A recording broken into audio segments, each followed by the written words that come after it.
Hello friends, so welcome to exams made simple.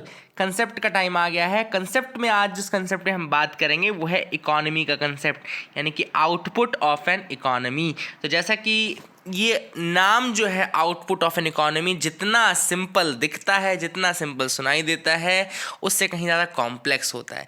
लेकिन बहुत आसान शब्दों में हम बात करेंगे आउटपुट ऑफ एन इकोनॉमी की क्या क्या चीज़ें आउटपुट के अंदर आती हैं। सबसे इंपॉर्टेंट चीज़ तो आप ये समझ लीजिए कि आपकी इकोनॉमी में जो दो चीज़ें मेन होती हैं, दो चीज़ें कौन सी मेन होती हैं? पहली होती है गुड्स एंड दूसरी होती है services. One is your goods and another one is services. ठीक है, तो गुड्स एंड सर्विसेज का जो मॉनेटरी वैल्यू अगर हम देखें, सपोज किसी इकोनॉमी में एक गुड और एक सर्विस है, तो इस गुड का जो मॉनेटरी वैल्यू होता है वो जोड़ लो आप किसके साथ? इस सर्विस की मॉनेटरी वैल्यू के साथ। तो if you add the monetary value of all the goods and services produced in an economy over a period of time, वो आउटपुट कहलाएगा। अब आउटपुट बेसिकली किसी पीरियड ऑफ टाइम में होना ज़रूरी है फ्रेंड्स, किसी भी एक रेफरेंस पॉइंट ऑफ टाइम में होना ज़रूरी है। क्यों ज़रूरी? क्योंकि अगर आप इसको कोई टाइम फ्रेम नहीं देते हैं तो that will be of no use, उसका कोई मतलब ही नहीं रह जाएगा। जैसे कि मैं आपको बोलूं कि 5 किलो चावल प्रोड्यूस हुआ है, तो आप बोलोगे कितने समय में प्रोड्यूस हुआ है ना? क्योंकि 5 किलो चावल प्रोड्यूस होने का कोई मतलब नहीं है। अगर मैं पिछले 100 साल में 5 किलो चावल प्रोड्यूस हुआ है, कि 1 साल में 5 किलो चावल प्रोड्यूस हुआ है, कि 2 साल में 5 किलो चावल प्रोड्यूस हुआ है, तो जब तक आप उसमें कोई टाइम फ्रेम नहीं डालते हैं, that output has no meaning of its own. तो output should be accompanied with a given time frame. कि जैसे इसलिए हम जीडीपी और इन सब की जब बात करते हैं, हम क्वार्टर की बात करते हैं कि पहले 3 महीने में, उसके अगले 3 महीने में, उसके अगले 3 महीने में। ठीक है ना? दूसरी चीज़ याद रखिएगा कि गुड्स एंड सर्विसेज का जितना भी एक्सचेंज करने पे हमको मनी प्राप्त होता है, यानी कि गुड्स एंड सर्विसेज को देने के बाद जो भी मनी हमको प्राप्त होगा वो आपका क्या कहलाएगा? वो आपका कहलाएगा आउटपुट। यानी कि जो भी मनी आपको रिसीव होता है after the selling of your goods and services, that comes under the your output part. ठीक है ना? एंड यहाँ पे जो गुड्स की हम बात कर रहे हैं वो फाइनल गुड्स होने चाहिए फ्रेंड्स। वो कौन से गुड्स होने चाहिए? फाइनल गुड्स होने चाहिए। इंटरमीडिएट गुड्स उसमें बीच में नहीं इंक्लूड रहेंगे। अब सवाल ये उठता है कि इंटरमीडिएट गुड्स क्यों नहीं यूज होंगे या क्यों नहीं इनको यूज किया जा रहा है? क्योंकि देखो, इंटरमीडिएट गुड्स का यूज करके तो आप फिर एक फाइनल प्रोडक्ट बनाओगे, फिर फाइनल प्रोडक्ट की जब वैल्यू आप निर्धारित करोगे तो उसमें भी इंटरमीडिएट गुड्स एडेड रहेंगे। तो यहाँ पे डबल काउंटिंग हो जाती है। तो डबल काउंटिंग से बचने के लिए हम directly final goods and services को ऐड करते हैं, ना कि इंटरमीडिएट गुड्स एंड सर्विसेज को। तो that is a very important part जो कि आपको याद रखना है। यहां पर हम फाइनल गुड्स एंड सर्विसेज को ऐड करते हैं, ना कि इंटरमीडिएट गुड्स एंड सर्विसेज को। तो this was the first part of that. अब अगर हम बात करें जीडीपी की, तो ये आउटपुट जो हम प्रोडक्ट एंड सर्विसेज का ले रहे हैं, ये final value of product and services, मैंने जैसा कि बताया कि final value of products and services, ठीक है ना, प्रोड्यूस्ड इन एन इकोनॉमी, वो आपका आउटपुट होगा। अब अगर हम किसी एक कंट्री के बॉर्डर्स के अंदर की बात करते हैं, सपोज हम किसी एक कंट्री के अंदर के बॉर्डर्स की हम बात करें, तो एक कंट्री के बॉर्डर्स के अंदर जो भी गुड्स एंड सर्विसेज प्रोड्यूस हो रहे हैं, उनकी जो फाइनल वैल्यू है वो आपकी जीडीपी कहलाती है। यानी कि मैं अगर बोलूं कि यहाँ पर एक पूरा ये बॉर्डर है किसी कंट्री का, तो इस बॉर्डर के अंतर्गत वो ये मैटर नहीं करता है कि कोई फॉरेनर प्रोड्यूस कर रहा है कि वो इंडियन प्रोड्यूस कर रहा है। इस इंडिया के बॉर्डर के अंतर्गत जो भी चीज़ें प्रोड्यूस हो रही हैं उन सबको अगर आप जोड़ दोगे final value of goods and services, तो वो आपकी जीडीपी बन जाएगी। ठीक है ना?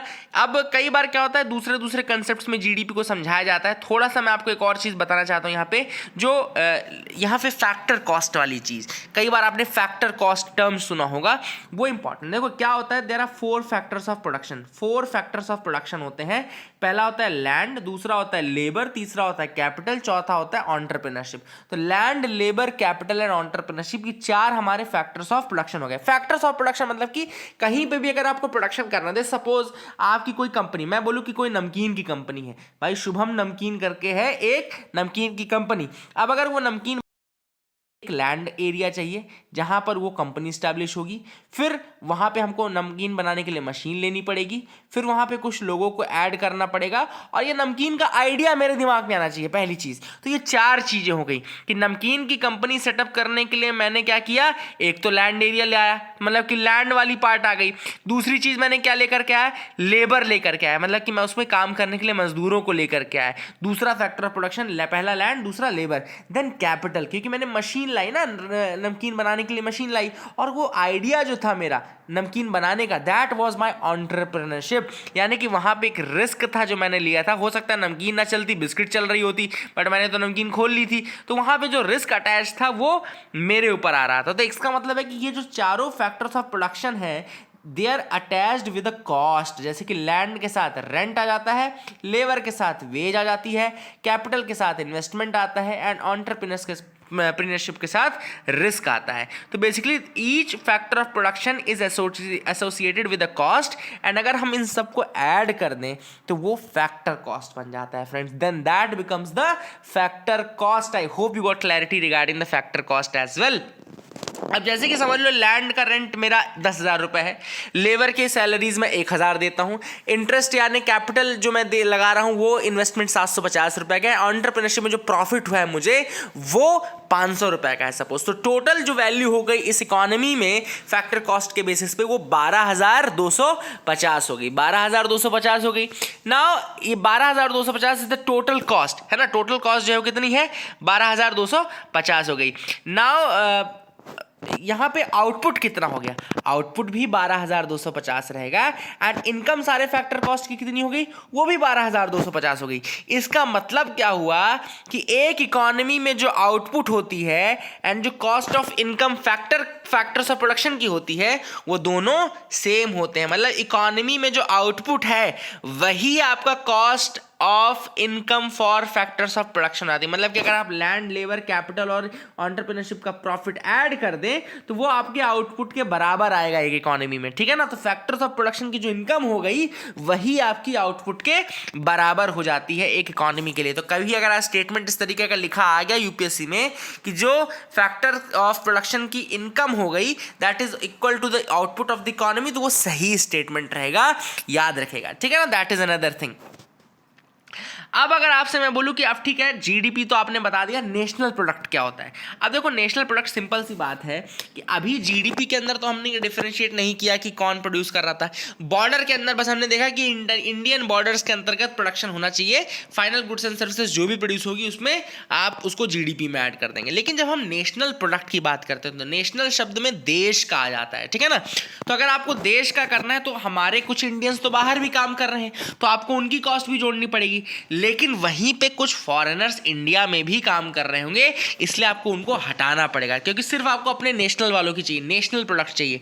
इसलिए नेशनल प्रोडक्ट जो होता है वो होता है domestic product plus income of Indians abroad minus incomes of the foreigners in India. तो वो आपका जो ये फॉर्मूला होता है ना, यानी कि अगर आप डोमेस्टिक प्रोडक्ट यानी टोटल जीडीपी में से अगर आप इंडियंस अब्रॉड में जो काम कर रहे हैं उनकी वैल्यू ऐड कर दो और जो फॉरेनर्स इंडिया में काम कर रहे हैं उनकी इनकम को माइनस कर दो तो आपको नेशनल प्रोडक्ट मिल जाएगा। यानी कि domestic product plus net factor income from abroad बराबर इक्वल्स टू आपका होता है नेशनल प्रोडक्ट। तो यहाँ पे प्लस माइनस ये क्यों लिखा है और ये क्या है, तो ये net factor income from abroad है। Net factor income from abroad मतलब कि नेट इनकम कितनी हो रही है, नेट उतनी हो रही है कि इंडियंस को बाहर से जितनी मिल रही है उसमें से आपने माइनस कर दिया फॉरेनर्स को आप जितनी इंडिया में दे रहे हो, ठीक है ना।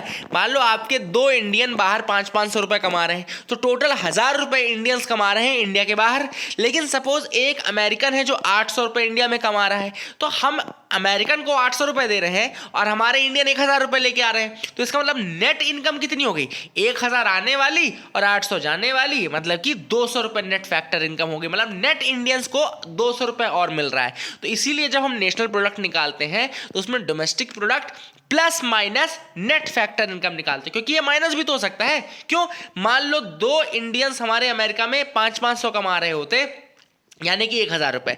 बट अगर एक अमेरिकन इंडिया में 1,500 कमा रहा होता, तब आप माइनस करके देखो, 1,000 माइनस 1,500 करते तो आपको माइनस 500 मिलता। मतलब कि अब इनकम बाहर ज़्यादा जा रही है, इंडिया में कम आ रही है। इसलिए net factor income from abroad positive negative दोनों हो सकता है। Net factor income from abroad positive और निगेटिव दोनों हो सकता है, ठीक है ना। तो ये भी आप याद रखिएगा, ठीक है। आगे देखते हैं यहाँ पे कंसेप्ट ऑफ डिप्रिशिएशन। अब देखो क्या होता है, कोई भी जो कैपिटल आपकी इकोनॉमी में रहता है ना, वो अपनी वैल्यू हर साल लूज करता है। फॉर एग्जांपल अगर एक कार है जिसकी प्राइस 3 लाख है ना, और अगर कोई कहता है कि इसकी लाइफ जो है वो 10 साल की है, 10 साल की लाइफ है, कार की कीमत 3 लाख थी, इसका मतलब है हर साल वो कार अपनी वैल्यू से 30,000 वैल्यू घट रही है ना। मतलब हर साल उस कार की वैल्यू 30,000 से घट रही है, तब जाके ना 10 साल में 3 लाख हो जाएगी। तो इसका मतलब कि अगर 10 साल की लाइफ वाली कार है और 3 लाख की टोटल कार है, तो डिप्रीशिएशन कितना हो गया, 30,000 पर ईयर। तो अगर आप इकोनॉमी में आउटपुट में ये डिप्रिसिएशन वाला पॉइंट हटा देते हो, तो जो वैल्यू आपको मिलती है वो ग्रॉस मिलती है। और अगर आप ये डिप्रिसिएशन को इंक्लूड करके माइनस करते हो, तो फिर आपको नेट मिलता है। मतलब कि अगर डिप्रिसिएशन आप नहीं देख रहे हो, हटा रहे हो, आप नहीं देख रहे हो, उसको काउंट नहीं कर रहे हो, तो ग्रॉस वैल्यू आपको मिल रही है।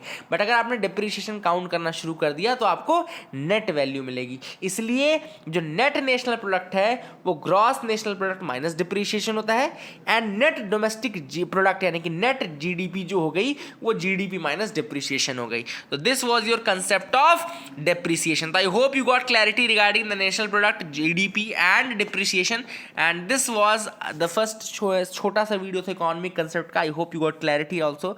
Thank you and have a nice day.